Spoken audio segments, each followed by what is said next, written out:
भारतीय हिंदी ज्ञान में आप सभी लोगों का स्वागत है। आज मैं आप लोगों के लिए महादेवी वर्मा जी की कविता मैं नीर भरी दुख की बदली को संदर्भ, प्रसंग, व्याख्या सहित पढ़ाऊंगी। मैंने महादेवी वर्मा की कविता मैं नीर भरी दुख की बदली का पार्ट 1 में जो पंक्तियां पढ़ाई थी, आज हम लोग उसी के आगे की पंक्तियों को अर्थ सहित समझेंगे। तो चलिए पढ़ना शुरू करते हैं। महादेवी वर्मा जी की कविता जिसका नाम है मैं नीर भरी दुख की बदली। पिछले वीडियो में मैंने एक पंक्ति का अर्थ बताया था, उसी के आगे की पंक्तियों का आज हम लोग अर्थ समझेंगे। सबसे पहले इन पंक्तियों को पढ़ेंगे। मेरा पग पग संगीत भरा, श्वासों से स्वप्न पराग झरा, नभ के नव रंग बुनते दुकूल, छाया में मलय बयार पली। अब हम इनका संदर्भ देखते हैं। इन पंक्तियों के संदर्भ पढ़ते हैं।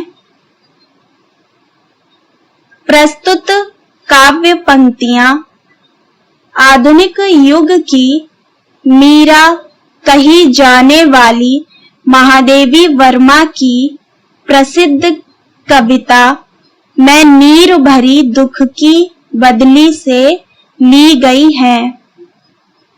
महादेवी वर्मा जी की यह कविता इनके काव्य संकलन सांध्य गीत में संकलित की गई है।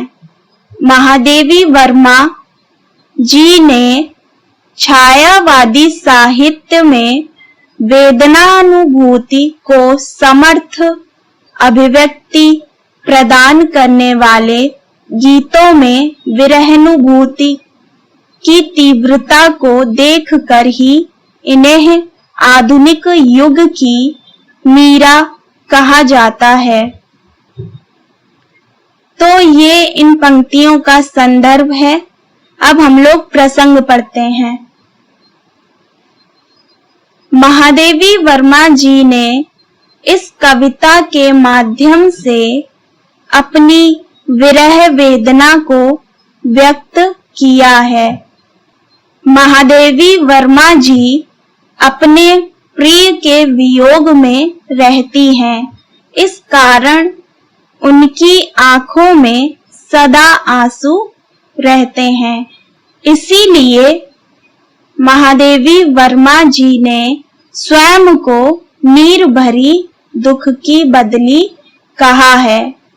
महादेवी वर्मा जी ने अपने जीवन की तुलना पावस की बदली से की है। अब हम इन पंक्तियों की व्याख्या पढ़ते हैं। मेरा पग पग संगीत भरा। अब देखिए यहाँ पर पिछले वीडियो में मैंने बताया था कि इन पंक्तियों में महादेवी वर्मा जी अपने जीवन की तुलना पावस की बदली से कर रही हैं। यहाँ पर पावस की बदली का अर्थ है कि जो आसमान में बादल छाए हुए होते हैं और बारिश होने वाली होती है, उसी से इन्होंने अपने जीवन की तुलना की है। तो इन पंक्तियों को आगे बढ़ाते हुए महादेवी वर्मा जी कहती हैं कि यहाँ पर पग का अर्थ होता है पैर, लेकिन इन पंक्तियों में महादेवी वर्मा जी ने पग का अर्थ बताया है कि उनके जीवन का प्रत्येक कार्य, प्रत्येक गति जो वो कर रही हैं।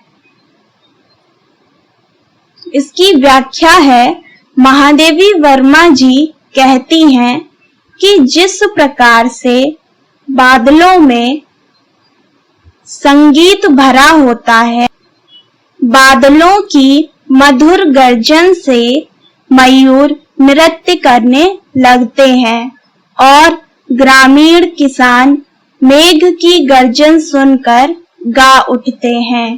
ठीक उसी प्रकार से मेरे जीवन का प्रत्येक कार्य, प्रत्येक गति संगीत की सृष्टि मतलब इसका निर्माण करती है और दूसरों को भी प्रसन्नता प्रदान करती है।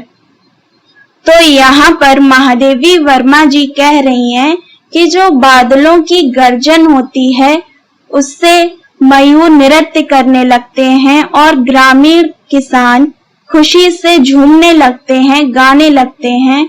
उसी तरह से मेरे जीवन का भी प्रत्येक कार्य, प्रत्येक गति संगीत का निर्माण करती है और जैसे बादलों की गर्जन दूसरों को खुशियां देती है, ठीक उसी प्रकार से मेरा जीवन भी दूसरों को खुशियां देता है। इसी प्रकार से नेक्स्ट लाइन का अर्थ है, श्वासों से स्वप्न पराग झरा। अब देखिए यहाँ पर ये जो शब्द है स्वप्न, इसका अर्थ होता है सपना और यहाँ पर ये शब्द है पराग, जिसका अर्थ होता है पुष्प रज या फिर केसर का चूर्ण। अब हम लोग इसका अर्थ देखते हैं। बदली के आर्द्र स्पर्श से वायु सुवासित हो उठती है और उसका स्पर्श प्राणियों को आह्लाद यानी कि खुशी से भर देता है। ठीक उसी प्रकार से श्वास में प्रीतम से संबंधित मधुर मोहक कल्पनाएं समाई रहती हैं और यह गीत बनकर सभी को खुशी प्रदान करती है, क्योंकि मैं हमेशा प्रिय के बारे में सोचती रहती हूँ, उन्हीं के बारे में ध्यान में मग्न रहती हूँ।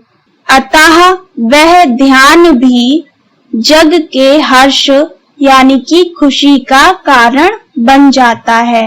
अब देखिए यहाँ पर महादेवी वर्मा जी कह रही हैं कि जिस तरह से बादलों के स्पर्श से ही हवा सुगंधित हो उठती है और सभी प्राणियों को खुशी से भर देती है, ठीक उसी प्रकार से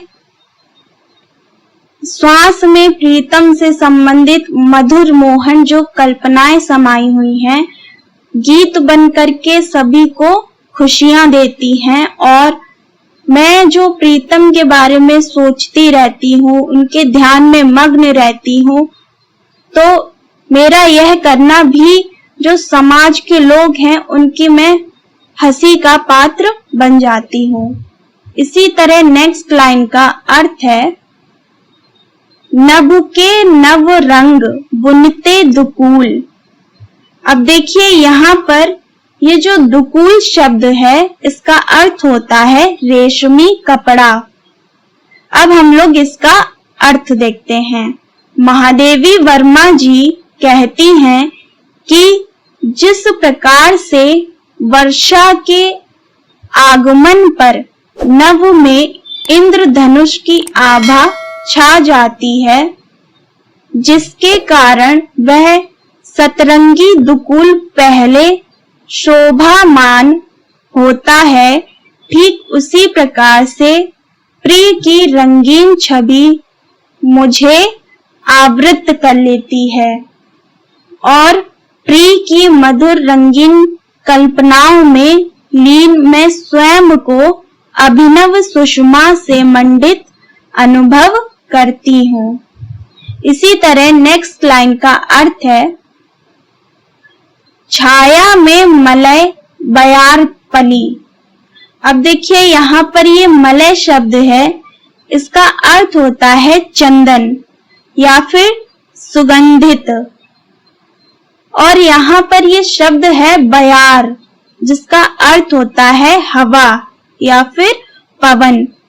तो इन दोनों शब्द का अर्थ इन पंक्तियों में यह है कि वह हवा जो सुगंधित हो। ठीक है, अब हम इसका अर्थ देखते हैं। वर्मा जी कहती हैं कि बादलों की छाया में बहती सुगंधित पवन जिस प्रकार से शांत पथिकों को शीतलता और सुख प्रदान करती है, ठीक उसी प्रकार से मेरे सजल साधना में करुणापूर्ण जीवन के आश्रय में आने वाला परेशान प्राणी चैन पाता है। यहाँ पर महादेवी वर्मा जी कहना चाहती हैं कि जिस प्रकार से